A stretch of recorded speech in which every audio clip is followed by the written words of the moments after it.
What's going on, my friends? Welcome on out to Behind the Energy podcast, where we dive into behind the scenes of DJing, entrepreneurship, and all the excitement in between. We got some friends, some cool people joining us, and a lot of fun stories. So without further ado, let's jump into Behind the Energy podcast. There we go. The famous clap. Ladies and gentlemen, party people, listeners, and viewers, this is episode 36 of Behind the Energy podcast with the one and only Landon BTW, by the way. What's up? Dude, where to begin? Landon,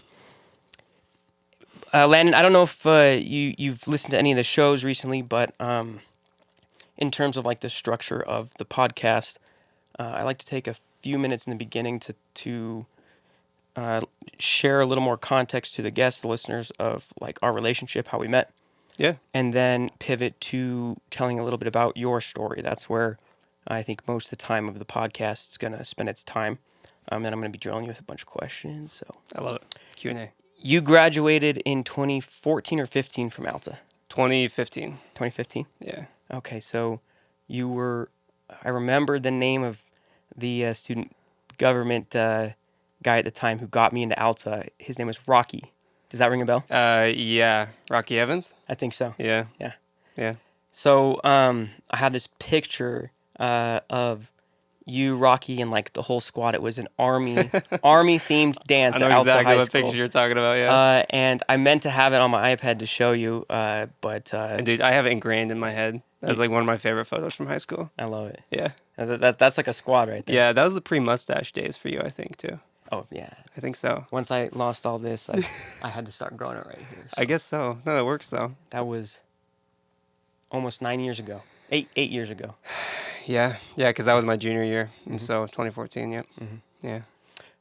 So for the listeners, I met Landon DJing at Alta High School, and from there, I guess our friendship kicked off, and you know, we've worked on a few specific projects. Landon's done some videos, promotional videos for Alive Entertainment, DJ Alive, and I've just been watching as a friend and a fly on the wall, seeing you do some big things over the years, man.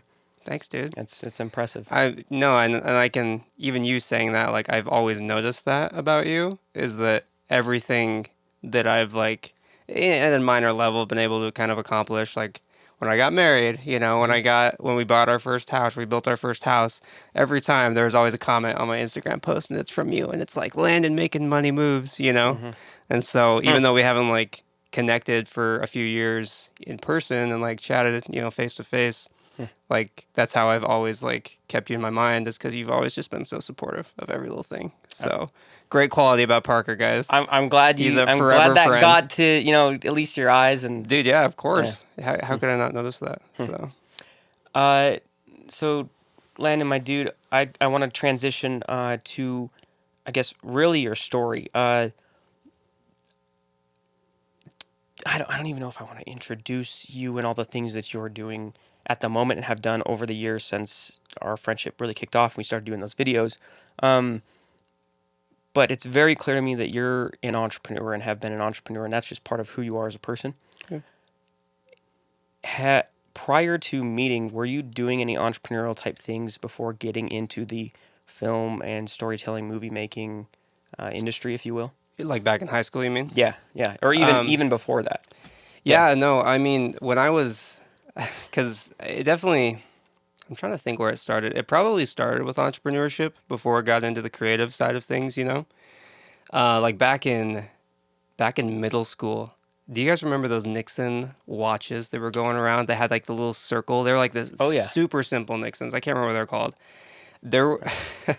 I found out where to get like kind of the knockoff versions of those from China, like wholesale. And I was literally in like 8th grade. You were slanging them? Yeah. And so I went online, and me and my buddy Hunter Jansen, we went online, and his dad gave us like a loan. It was like, I can't remember. It was like a couple $100. At the time, it was huge. We're like, oh my gosh, like you have $20 in 7th grade. You're loaded. Yeah, and I'm like, holy cow. Yeah. He gave us a couple $100 to go and like buy these watches wholesale, And we used that money to get, I can't even remember, it was probably 100 or so of these watches, and get a booth at Draper Days in Draper, That's a obviously. good city to. Yeah, I know. And so we had this booth and we had these watches. We also ended up getting hats too, now that I think about it. And so literally 2 8th graders, we have our own booth at Draper Days, which is kind of a big deal in itself because there's a lot of like legitimate companies there. And we are selling these Nixon watches that we bought for like $3 or $4 each and flipping them for like 20, 25. And I think at the end of the 2 days, we made around like $2,000. Yeah. And we're just these 2 8th graders. And Did you somehow, reinvest or No, did I you probably split ways or something? Yeah, well, I mean, obviously we split the profit, and then I probably blew it all the money. But like that was like my first like whole like I could do so much. Like you can literally sell anything. You can make a company out of thin air if you wanted to, and that was probably where it like all started for me. And then after that we kind of went into high school. And I got caught up in the video world, and then I think when I was doing video, I couldn't see the connection between video and business very well, because at the time, back in like 2014, 2015, the only way you could really be successful making videos is if you were like a director or film producer, someone in Hollywood, Really? In my mind, at least, it wasn't Okay. really the case. Okay, your perspective at the My time. perspective. I mean, and even then, like YouTube was just barely becoming like actually monetizable. Is that even a word? You could actually monetize on YouTube. Because even like 2012, you go back to 2012, like AdSense was virtually zero. You could have hundreds of thousands of views, and you were not making very much money still. And so in my mind, and YouTube just wasn't an option. Anyways, in my mind, I'm like, filmmaking, fun hobby, probably not a career. When I got back from my mission later on, starting in college, I think that perspective definitely changed, because a lot of things changed for content creators, and that was like really starting to become a legitimate career. And so I'd love to say that I was kind of a pioneer there, but I was definitely on the other side of the script where I didn't actually think it would be a lucrative business to be in. But I mean, the demand has obviously gotten much higher, and that my whole mindset has shifted, and I would think the exact opposite of what I thought 8 years ago. Give me a sliver of the college time frame and like the perspective shift. So where I mean, when I left high school, okay, June of 2015, went on a mission for 2 years, went to France, came back late 2017, and I because we're on a mission, you're kind of shut out from a lot of what's happening on social media. Like, you don't really know. So when I got back, it was almost just like a slap in the face, and just clicked in my brain, like, there's people making a lot of money making videos regularly. And I had someone I looked up to who was just crushing it making videos. He started an online course teaching it. And Remind me his name. Parker Walbeck. Walbeck. Yep. Parker, it's a good name. I've been watching that channel too, and dude, please continue. So getting back, and I'd met him prior to going on the mission, and I didn't. He told me he's like when you get back from your mission, he's like, hit me up. I'm gonna need some camera guys. And I got back from the mission, but I didn't want to be that guy that was like, hey, remember you said you might need a camera guy? Like, do you want to hire me? I didn't want to do that. I wanted to actually kind of like do something for myself first. And so as soon as I got back, literally like a few weeks, actually as soon as I got back, I was already making videos again, and I was charging people for it this time because I hadn't done that in high school. When did you get back in 2015? Summer? 2018. 18, yes. Oh, sorry. I'm sorry. 2017. 17, you graduated 15. Correct, yeah. Okay. So late 2017. Oh, dude. Did some videos on my own. Started a business called VidOp. VidOp, yeah. Do you remember VidOp? I remember where I was when I called you in 2017. Exactly where I was standing when I called you to do the first promotional video at the Capitol. Yep. Yeah. Those were the days, man. You, from a business perspective, even then, like, it sounded like you were more confident, and I don't know, confident's not the right word. Just the experience, even working back then as you started the company, like you were on top of it. Like, you're not giving yourself enough credit in managing the business back end. Sure. As you may have. Oh God, I can't do words right now. No, you get what I'm saying? I understand what you're saying, and I think also, like, as I look back too, because I dropped out of college after a year. It was a year. And that whole first year, first of all, I was studying anthropology. I'm like, who the hell studies anthropology and then goes off and becomes a, you know, a videographer slash YouTuber, Instagram, whatever. Like, that's just the most random freaking degree. I was doing that, but simultaneously the whole time I was trying to run VidOp and I was trying to figure that out. And so I wasn't in business school, but in a way, VidOp was my business school. Yeah. And so even though it failed like miserably, like I could probably count like, it's probably made like a couple grand in a year. Like, it was so low because there were so many expenses. There were so many moving parts. We had my brother who was like the business guy and he'd set up the LLC and do all that. We had Jake Stedman who was like the accounting guy. And then we had me and Nate Tehan who were like the video guys. And so we had 4 people in a brand new company. You remember Nate Tehan? We had 4 people in this brand new company when it could have literally just been me. And now that's how I've run my business ever since, where I'm just kind of a solo, you know, do it all kind of guy. But at the time, I had a very like archaic understanding of how to run a business. Gotcha. And in my mind, we needed these different roles filled. Whereas now, as I start my own businesses, like over and over again, like it's just me. And if I need to outsource, I'll outsource. But like I said, at the time, I had no idea that was the case. I love that business is plural. And also, I feel like, is it safe to say that VidOp and that time working together and figuring that out and working to, you know, make it a successful company and whatnot was a big time learning experience, leveraging you forward into what you've done since? Yeah, I mean, I think, yeah, like I said, it's helped me know how to structure my businesses now. Gotcha. Like, that was my business school. It's like I could have been in a bunch of business classes, and that could have been like my what do you call it, my thesis or whatever it is, like a project you do in class. That's kind of what I consider VidOp in a way, because yeah, it just taught me so much of how to structure things, how to properly run, how to manage a team, you know, and so it just changed my whole perspective. I hate to do this to you, but can you walk us through that 2018, 2019 to now 2022, 8 minutes? 2018, 2019. Okay.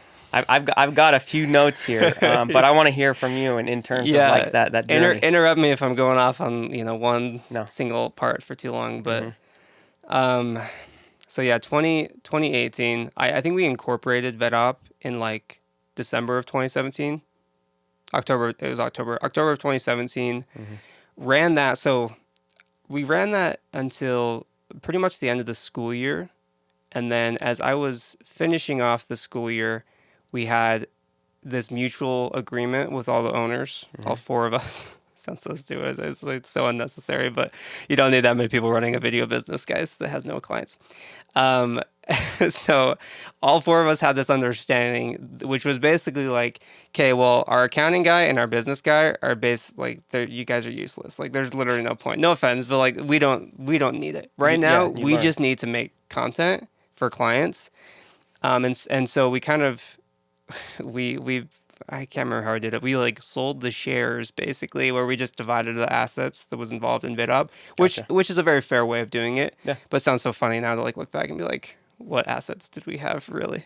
Besides a couple cameras, And so we cut off the 2 kind of more business sided people, and then it was just me and Nate Tehan, and we kind of tried to make it work for a while, and it's fine. It's just that for us too, with no experience, really knowing how to like find clients and keep clients, and like now my big thing is retainers in 2022 and having clients on retainers. That's like the bread and butter. Yeah. And it's, the processes, the communication. Yeah. It's very consistent. There's a lot of security when you do it that way.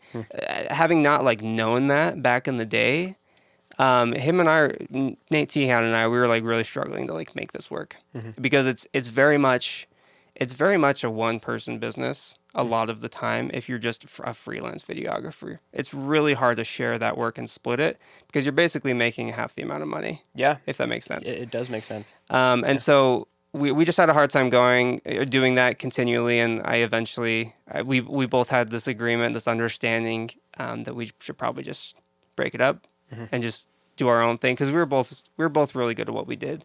But there was no point for us to be teamed up. Mutual decision. So yeah, so mutually, and we shot a bunch of fun stuff together. We had a really good time with it, but we split it up, and then we started doing our own thing. and that was, let's see, that was probably like September, October of 2018. Okay. Prior to all that, I met my wife in that summer, There we which go. was probably like May, June, July, somewhere in there, you know. Real quick, how did you meet? So she went to Alta, Okay. actually. Okay. I didn't know her. Okay. I knew her sister, who was in my grade. My wife's a grade younger than me. Gotcha. So I knew her sister a little bit. We weren't like in the same friend group or anything. I just knew who she was, and so I've probably passed by my wife in the halls Multiple like times. dozens, probably dozens of times. Yeah. Honestly, and she knew who I was because I was in student government back in the day, Yeah. and so she'd seen me on stage and talking to the whole school and stuff like that. But the way we actually met was through a dating app. Really? Ironically, and I'm like, wow, this is like, which is crazy because it's like we had all these chances to meet and we didn't. But the one thing that finally like introduced us to each other was an app. So when people like ask, especially if it's like an older couple, I'm like, oh yeah, we went to high school together, and I just like leave it at that. Yeah, yeah. But since we're here, I'm like, I might as well explain it because it's kind of funny how that worked out. But I met her. I had just gotten home from Utah State. I hadn't technically dropped out yet at that point in the summer. Also, I had a full ride to Utah State for Academic? for ambassadorship. Yeah, Congratulations. and so thank you. I mean, doesn't matter now, but I know, but at the that's, time it was that's an really awesome cool. accomplishment, though. Oh Yeah. no! At the time, Yeah. I was over the moon. It was probably the coolest opportunity as a high schooler to get that. And so I had this ambassadorship. I come home, I meet her. I'm already on the fence about, do I go back another year? Do I kind of pursue my video stuff? And as soon as I met her, she was in Sandy. I'm like, The okay. dots are connecting now. Yeah. I see. Okay. Yeah, so I'm like, as soon as I met her, I'm like, there's no way I'm going back up to Logan, because of Utah State. And so I just stayed there, and we started dating super seriously. And from when I met her and when I proposed, it was 2 months. That's like all it took. I know it sounds so stupid. And it's like, oh, that's the most Utah relationship I've probably ever heard. But you just freaking know, dude. And she's do a lot of perfect. people who like love you and support you know this? Yeah, I mean, a lot of people okay. do. Like, of course, family does, and friends, and like people know. But it's like, I'm talking like people who like support and like are so stoked when you drop new content. Those in the, people? Yeah, in the film industry. Oh, and no, the content creation. No, okay. I was no, just curious. probably not. Okay. Huh. I mean, yeah, you just when you know, and it Yeah. just felt so right. And it's like, well, this is probably the sign that I need to stay here and pursue video and get married and kind of move on with my life. And I can also say too, it's like when you kind of make those steps in your life, new doors tend to open up. Whether you want to call it like divine intervention or you want to call it this subconscious feeling in the back of your mind that now you have someone to care for, so you're going to work twice as hard to make things work. Regardless of what it was, as soon as her and I got married, that's when things like really started to pick up for me. Wow. And so it could be a coincidence, but I don't think it is. I think it just made me work harder. Dude, that's eye-opening because real quick, just want to throw this out there. Like, Yeah. I've had this thought in the back of my mind for a long time that I am so excited and stoked to accomplish some pretty exciting things and goals in my life, and I know that's going to take up a lot of me and my time, and Yeah. I have this almost kind of like fear that I don't know when the time's going to be where I'm ready for that. I'm so stoked for it. I can't wait to be a father and be the try and be the best husband I can be. We're totally going off topic, but like it's very interesting to hear someone who I believe is doing so much yourself. Tell me how things really ramped up for you when the relationship took that big next step. Yeah, and it's not even just the relationship is one thing. I think there's a lot of like kind of big life moments that happen in a person's life. Buying a house was one of them. Like that was another time I bought that, and a lot of things kind of picked up for me too. And then having a kid, and things kind of picked up again right there. And I think again, I'm going to go off topic, but I feel like you would be surprised how much you can still do, and how much more you can do after having a wife and having kids. I think you'd be shocked by how much you can actually put on your plate and make it happen. listeners, I'm sorry. I'm taking this one for me. So if anything, this is a podcast for me. Someone clip this for Parker. Let's see here. Len, I know there was a lot of time with full-time filmmakers. I know kind of branching off, doing more content creation yourself, Wrapped, obviously. Yeah. There's a lot more in that time frame. Can you like touch on some of those key pillars for me? Yeah. So back in, and this is right around the same time. So you have to take kind of a half step back to get into full-time filmmaker, which is actually the next step of all this. So late 2018, probably like September, I had already had a relationship with Parker Walbeck, and I was friends with Jake Weisler, who was also a really key part at full-time filmmaker. He was like Parker's right-hand man for a while. So Jake and I were friends. He invited me to come onto this real estate job shadow with him that Parker was shooting. And this was like late 2018. So Parker and I reconnected at the shoot. We grabbed lunch afterwards with Jake. From there, Parker and I had a good relationship. He had me edit some stuff for a YouTube video that was coming out. And around that same time, this was also around, I don't know if you know who Sam Colder is. Content creator, videographer. There was just like in the video world, there was this really like funny phase where everyone wanted to make these like really in-depth travel videos with like all these transitions and like crazy things happening in them, you know. And I suggested, and it was just there's so much hype around it. So I suggested to Parker, and I'm like, hey, you guys should make a course on how to make all these seamless transitions. I should probably lay out full-time. You suggested that? Yeah, I suggested that. Okay. I should probably lay out what full-time filmmaker is. I don't know if it probably isn't implied that these guys know. So yes, I was imagining we were gonna get there, but knowing that I know this is where it starts now. So you know that I know at least to some extent what full-time filmmaker is, and hearing that you made that suggestion is quite interesting. So maybe an introduction for the listeners. Yeah. So full-time filmmaker Parker Walbeck. He worked with Devin Supertramp, if you know who that was. He was really big on YouTube back in the day. He made a lot of just fun like action videos, a lot of parkour videos on YouTube. Parkour. Yeah, that dates it a little bit. Yeah, it does date it. That's like 2014, That's 2013. Dope. You know, so Parker was doing a lot of stuff with him, and then Parker kind of left Devin, and he started his own filmmaking course. And this was before courses were like really like where everyone had a course, accessible basically. And out there. Yeah. And so he was like very early to the game, and it definitely was like a key, the key to like making it as successful as it was. So full-time filmmaker is basically just like an A to Z course of how to become a filmmaker, how to like understand your equipment, how to use your equipment, how to get into the business side of things and selling your services to people, how to just become a better videographer. So that's full-time filmmaker online course, extreme like wildly successful course. I even just browsing through a few videos, like I have no doubt in my mind. Yeah. Now there's I think worldwide, and numbers are skewed, by the way, because there's a lot of people who just buy like the mini courses, which are just like, oh, you want to learn about weddings specifically. Here's like a smaller course for a lot cheaper. Or introduction. Yeah, so there's that, and then there's also the full course, which is a lot of different categories. And that goes for a lot more. But overall, I think there's probably around 40,000, 50,000 students, people who have like bought and like been in the course worldwide. It might be more now. Is Parker got to be 20, 28, 27? I think he's 32, 33. I don't know. Still. I think he graduated in like 2008 or 9 or something like that. That's impressive. Anyways, crazy successful course. Yeah. I was like, hey, you guys should make a transitions course, how to do dope transitions with your camera, And he's like, well, why don't you make it? Like, do you want to make it for us?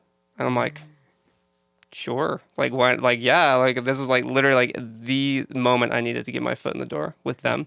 Because every day, if you ask anyone, especially a couple years ago, if like what they wanted to do for a career, if they're interested in filmmaking, and pretty much everyone would probably tell you they want to work for a full-time filmmaker because it's such a cool job. That's dope. And it's so lucrative and fun, And so I was like, wow, bro, yeah, like I'll make it. And so it took me a few months. I did like a quick trip with Parker. We went to Mexico with a brand. And so we just shot a bunch of cool stuff.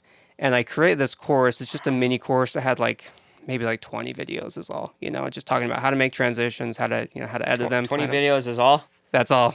I feel like Does that feel like a lot? That feels, yeah. Oh. I mean, obviously I never have purchased or subscribed, but like, yeah, that's a lot of work, I imagine. It's a good amount of work, especially at the time when I had no experience making course videos. Okay. And also I was still in, I would consider the early stages of videography where I wasn't as fast at turning around projects as I am now. That was a lot of work. So it took a few months.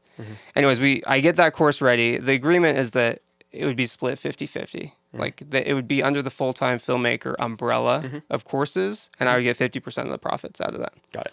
And so we launched that in, gosh, I don't even know. I want to say maybe like August, September-ish, somewhere. 19 or 18? 2018. 18. Yeah, and so we launched that, and we make a YouTube video to launch that. The YouTube video is my top 8 seamless transitions, okay?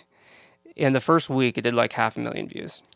Jesus. It just exploded. It was within a month, it was I think, or maybe not. Within a month, it had over 1 million views. And then now it's probably like the 3rd most watched video on the channel. So it did like exceptionally well, like an amazing job.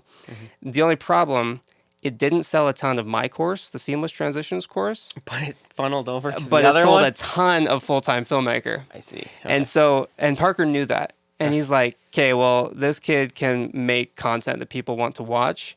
And he sold it. I don't know how many courses we sold for Full-Time Filmmaker. A lot. So anyways, a couple weeks later, he sits me down. He's like, do you want to work? Do you want to be on the team? Do you want to be on the Full-Time Filmmaker team? How stoked were you? And I was like, I was over the moon. Yeah. Okay, because we were doing pretty well with I was still doing video stuff on my own. And it was doing pretty well. And we were on track to probably do like 100K in a year.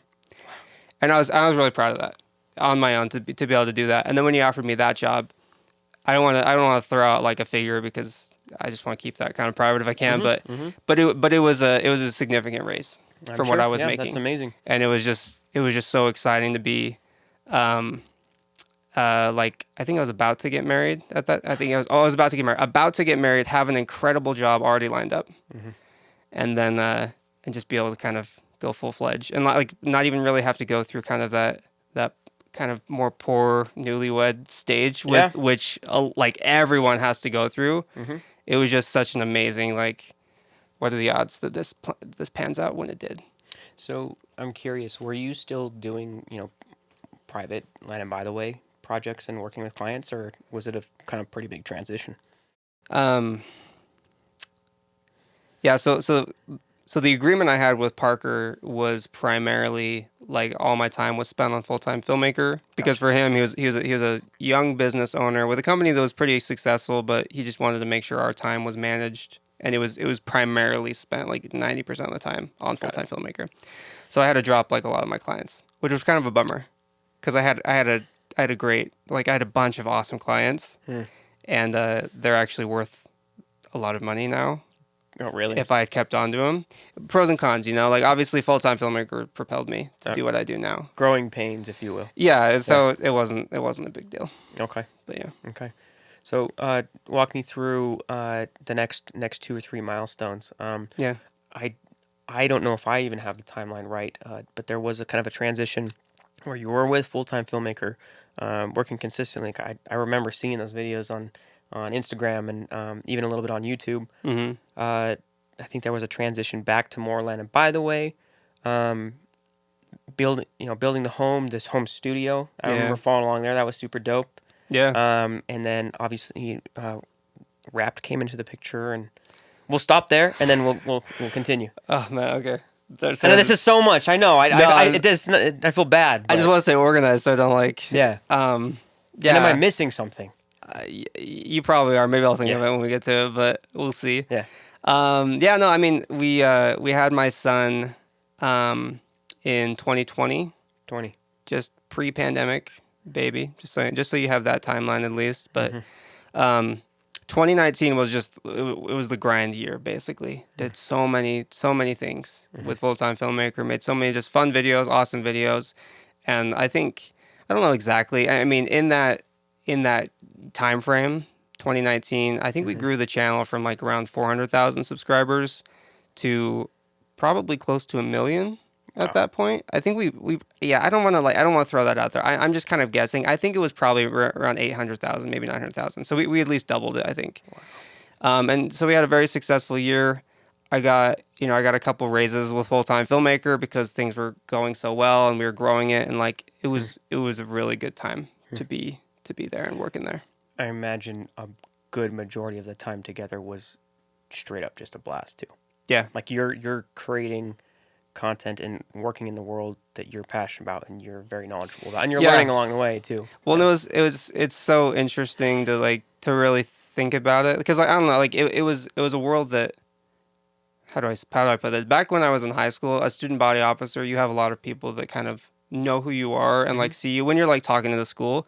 Once I got on the FullTime Filmmaker stage, it was like, okay, well now there's like 800,000 people that theoretically know who I am, and it just kind of like, it was just such a weird shift to go from like at post mission, kind of a nobody, but just kind of doing my own pre-production or production stuff. Oh wow! So suddenly, like all these eyes are on me, and I'm on this pretty big stage, Yeah. So it kind of propelled into what I do now, which was obviously amazing. So that in itself was extremely valuable. Anyways, we can fast forward through 2019. Good year. Did so many awesome projects. Grew the company. Had my son in 2020, January, pre-COVID. And so he's been a COVID baby, where he just like doesn't really, I mean, like he things are more normal now, but especially for like the first year of his life, he was used to seeing everyone in masks, and like that was just his life. So he was born in January. COVID really hit in like March, and so we had a couple months, but in a way it kind of lined up really well for us, because when you have a baby, you're just kind of chilling at home anyway, And that's when that's a very successful year, to where like maybe if work slowed down a little bit, you're gonna be okay. Is that a Yeah, well, and actually 2020 it exploded for us, because online courses with no overhead do really well. Dude? And so 2020 was a record-breaking year. Wow. Do you want me to tell you how much the course made in 2020? Let's hear it. $5 million in 2020. I didn't make $5 million. That's how much the course generated. That's just the course too. That's not like YouTube company? AdSense. That's not YouTube AdSense. That's not affiliate links. That's not sponsored videos either. It's literally just course revenue. That's insane. It was okay. It was like 4.9, but 5. So it was a great year, record breaking. Like we didn't really feel the effects of COVID, thankfully, due to that. Because a lot of people were basically going back, trying to figure out what they wanted to do now that their careers were kind of in a weird fog with COVID. So a lot of people were considering starting to make videos for a living. So it was just a good time to be in that space. I see. Yeah. So 2020 was awesome. Near the end of 2020, we let's see. Oh yeah, sorry. May of 2020, we decided we wanted to build a house. So we kind of signed off, and we found a home builder, and we had our house starting to be built. Late 2020, we moved in. I think it was November, like right before Thanksgiving. We moved into our new house in Lehigh, and just over the moon about it. So excited because we were in a basement apartment for a while. My sister's basement. It's a little bit of an upgrade, yeah. A little bit of an upgrade. It was a good basement apartment, but like to have your own home is a huge plus.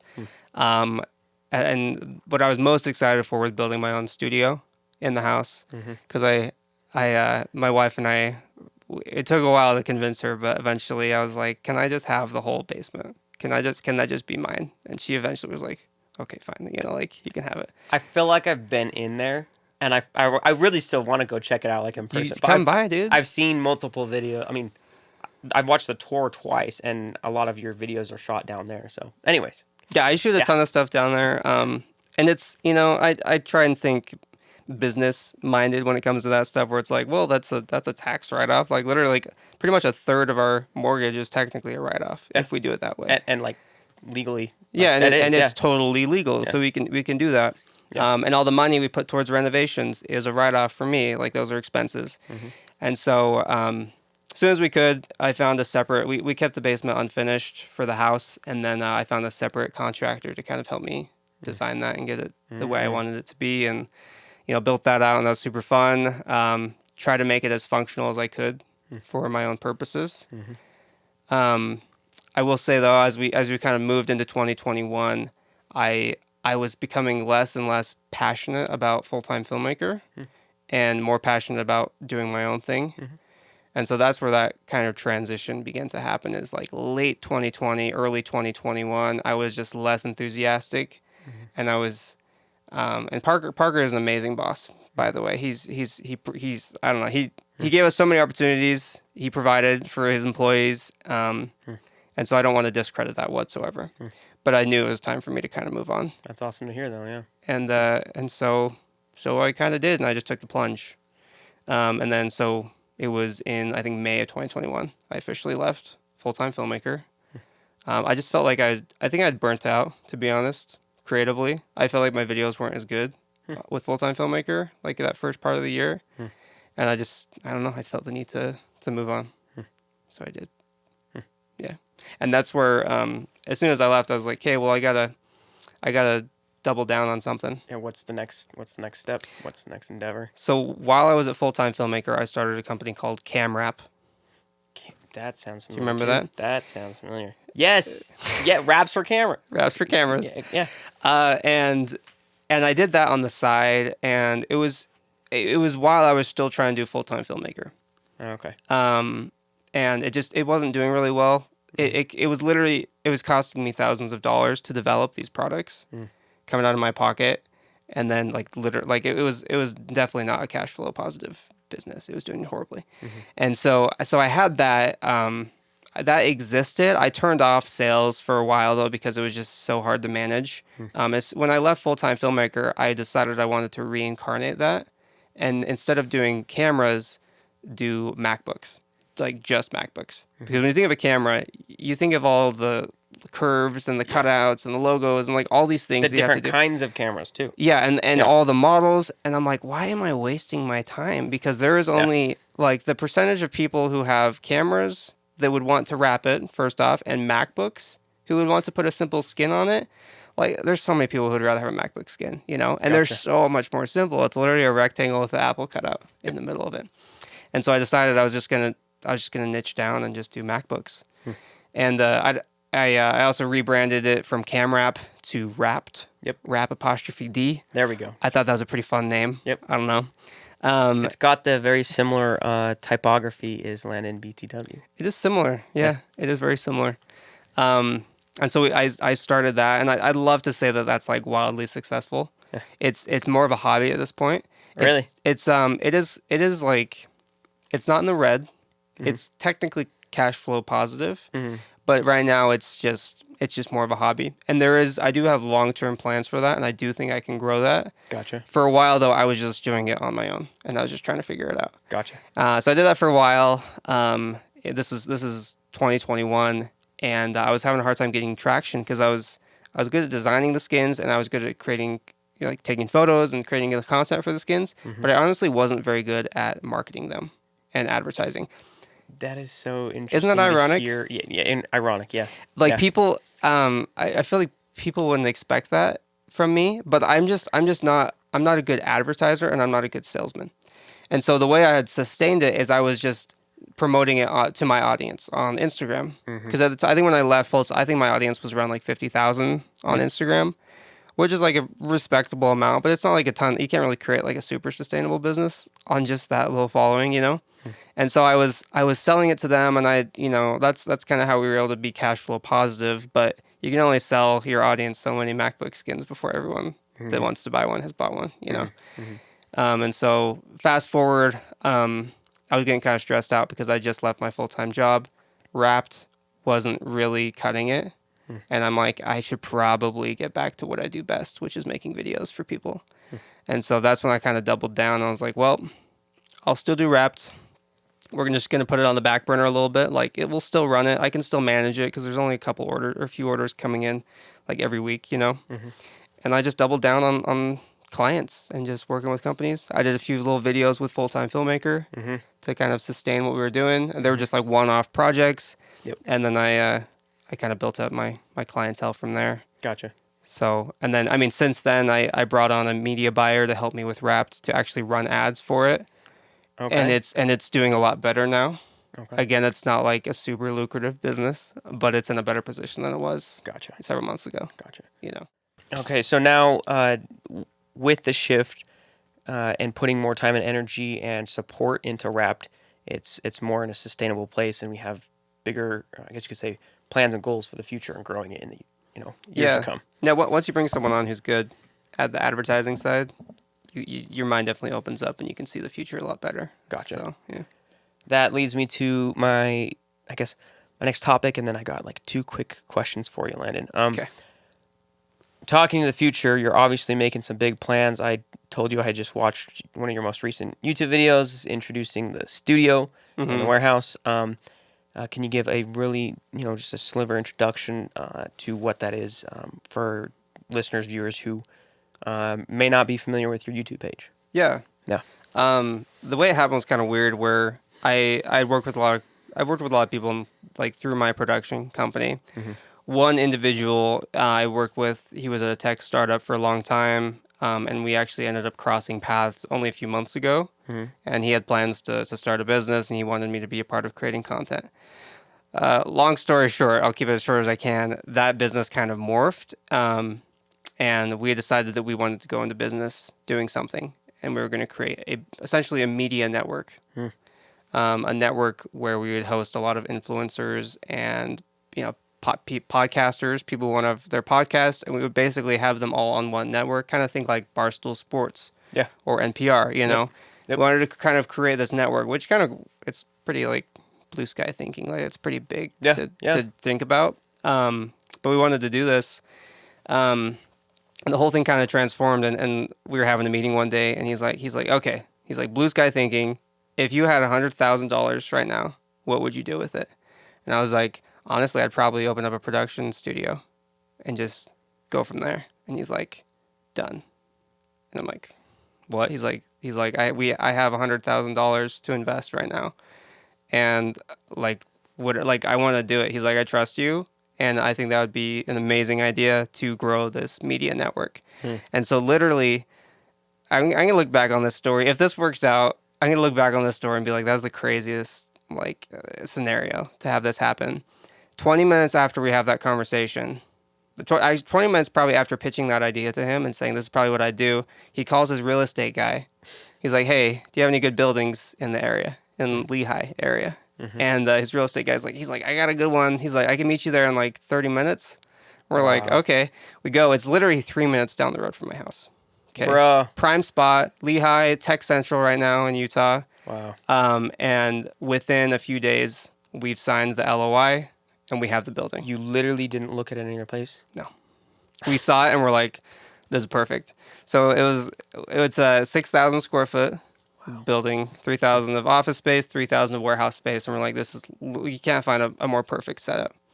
And so we're like, if we don't do it now, we'll never get it. And so we just went full send and we got it. Really quick, tell me your relationship with your business partner. Was this a friend of long? Yeah, so he was a partner. Sorry, he was a client of mine. Gotcha. At this tech startup. Okay. And then eventually him and I linked up, and he wanted to hire me for some more of his stuff. Okay. And then it all morphed into that. This is literally from that conversation to today. Paint's just now getting on the walls. It's probably been a month and a half, 2 months. Can you believe that? I think about that. I was like, is that too fast? But it wouldn't have happened any other way right now. So my understanding from watching the YouTube video on your channel of introducing it was the office space is going to be a lot of individual like podcast recording type areas, and then the warehouse is storage, creative space, and doing different kinds of shoots and such. Yeah, so we'll have 3 podcast rooms in there. The goal is just to like create this hub where like influencers, videographers, photographers, brands who want to like amplify their content can just come and create content. Okay. Because it's really hard to be creative when you don't have a creative space to do it. So we're trying to we're banking on kind of this premium experience, very exclusive. Awesome. Where you essentially pay a subscription to be a part of this. Gotcha. And that's the whole goal behind it. That's like reminds me of like a WeWork, but like on steroids for creators. Yeah, it definitely has kind of that co-working aspect in it, and that's part of it. But we're also incorporating. Remember the network that we talked about? We're incorporating the network into this because him and I were originally going to do a media network, and then it morphed into this. Okay. So the business has a lot of legs, Wow. Having creators come in and subscribe to a space is one. The media network is one. We're going to have workshops and events there. Yo. We're going to start probably getting into the NFT space and do like maybe private concerts there with big names. Like there's a lot of like stuff that we are going to do with this place. It's the concept. And he always says this, and I say it too, if you build it, they will come. And that's literally what happened. It's like, we need a space, because you can sit behind your computer and on your Google Docs all day and have big dreams and type it out. Yeah. And that might still work out for you. But when you have a space and you've invested that time and that money into the space, it's really hard for you to fail, because suddenly you have a place to make things happen and bring people. And like, it's just easier to sell the experience when you have the place to do it. Was this an interesting conversation with Julian?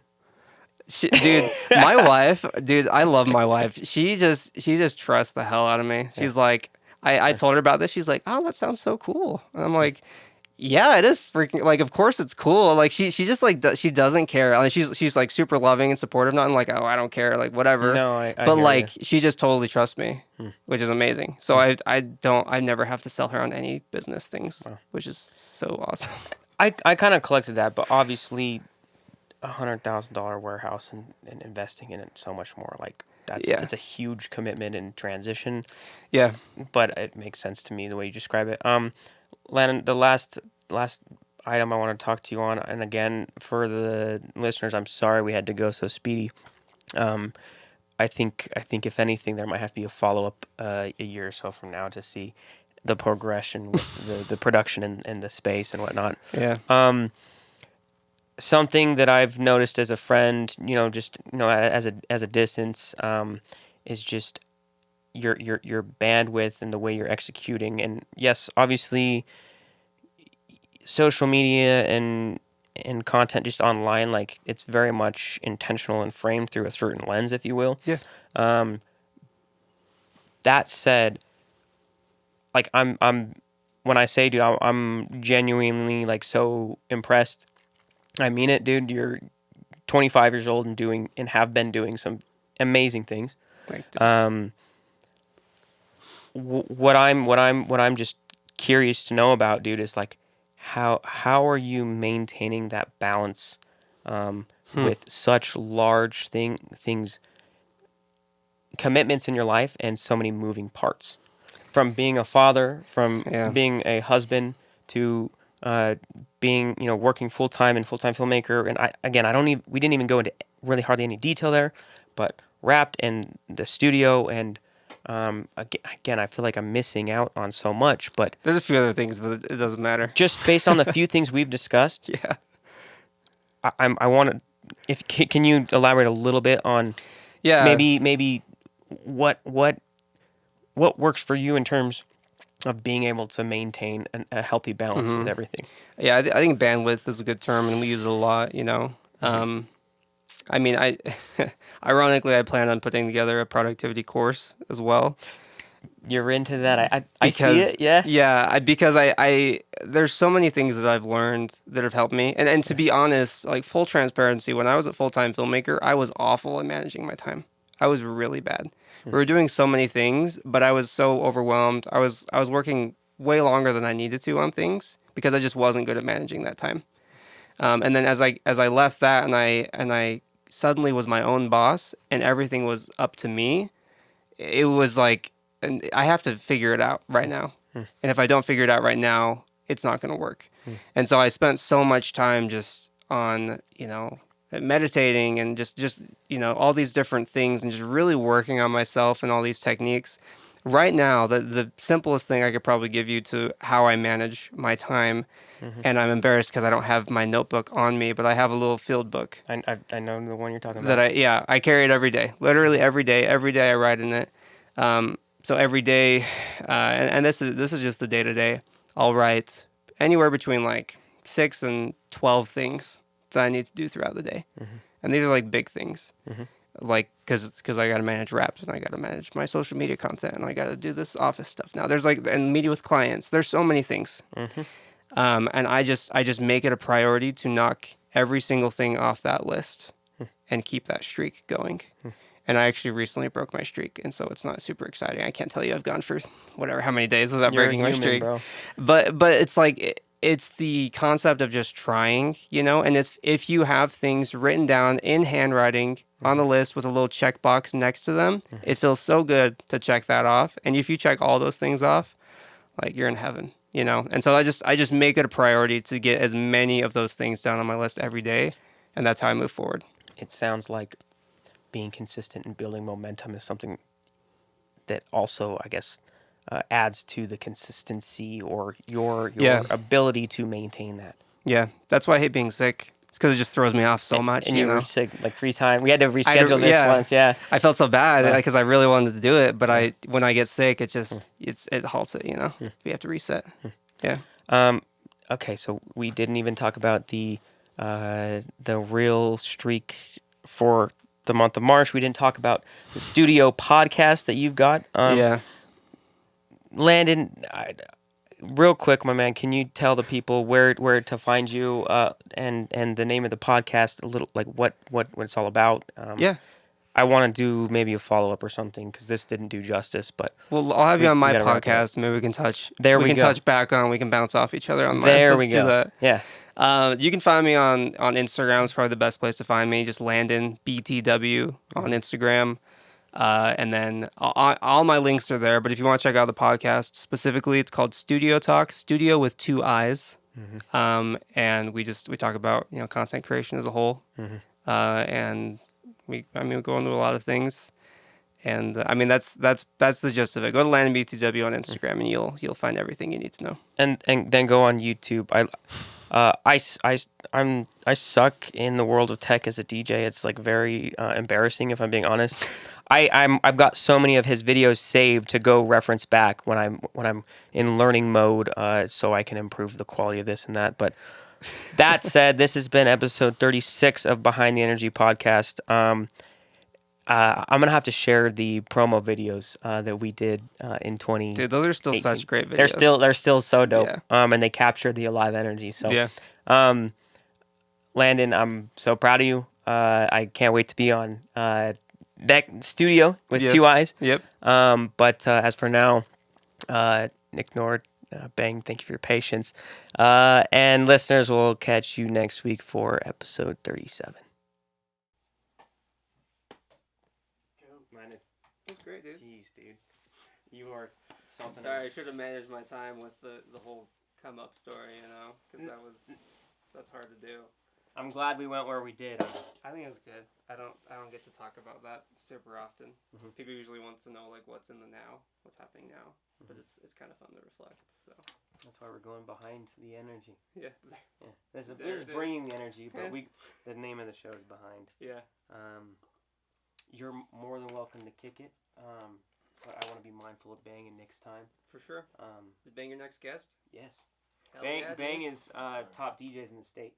No way. He plays in Vegas and the best clubs in Utah and travels to different states spinning. That's awesome. Carry him around. You should be a hype man all the time. Yeah, he's booked out until 2024, but you could hit my assistant's email and then we can talk some details. Once we get a retainer. That's sick, bro. Yeah. Good for you, man. Yeah. Thanks.